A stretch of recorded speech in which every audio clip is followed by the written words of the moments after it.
Triple R alignment ని ORR నుంచి 60 కిలోమీటర్ల దూరానికి మారుస్తామని కాంగ్రెస్ సర్కార్ ఇచ్చిన మాటను తప్పిందని బీఆర్ఎస్ నేతలు ఆరోపించారు.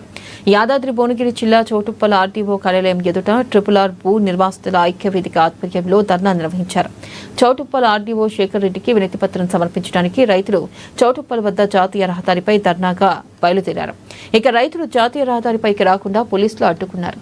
ఎన్నికల సమయంలో రైతులకు మాట ఇచ్చిన ఇప్పుడు మోసం చేసిందని ఎమ్మెల్సీ సత్యం, మాజీ ఎమ్మెల్యే ప్రభాకర్ రెడ్డి, మాజీ ఎమ్మెల్సీ చెరుపల్లి సీతారాములు, బీజేపీ నేత మనోహర్ రెడ్డి విమర్శించారు.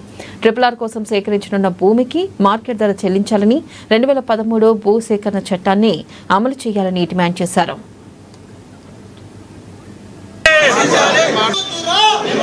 ఎన్నికల ముందు ఏదైతే హామీ ఇచ్చిండ్రో ఇప్పుడున్న మంత్రి గారు గాని ఇక్కడ ఉన్న ఎమ్మెల్యే గాని వెంటనే మేము ట్రిపుల్-ఆర్ను ఒక శాస్త్రీయంగా మేము మారుస్తామని చెప్పినారు.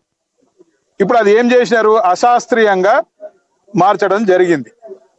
పడమర అదే విధంగా ఏది ఉత్తరాన అదే విధంగా దక్షిణంలో కొంత భాగం కూడా వాళ్ళకు అనుకూలంగా ఎక్కడెక్కడైతే అవసరం ఉందో అక్కడ ట్రిపుల్-ఆర్ రోడ్డు అలైన్మెంట్ మార్చినారు.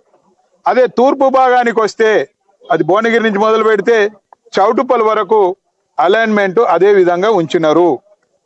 ఇది మారుస్తామని చెప్పిన తర్వాత ఎందుకు మార్చలేదు అనేది ప్రజలు అడుగుతా ఉన్నారు. మాజీ ప్రజాప్రతినిధిగా అదే విధంగా ఓ పార్టీ ప్రతినిధులుగా మేము అడుగుతా ఉన్నాము. అంటే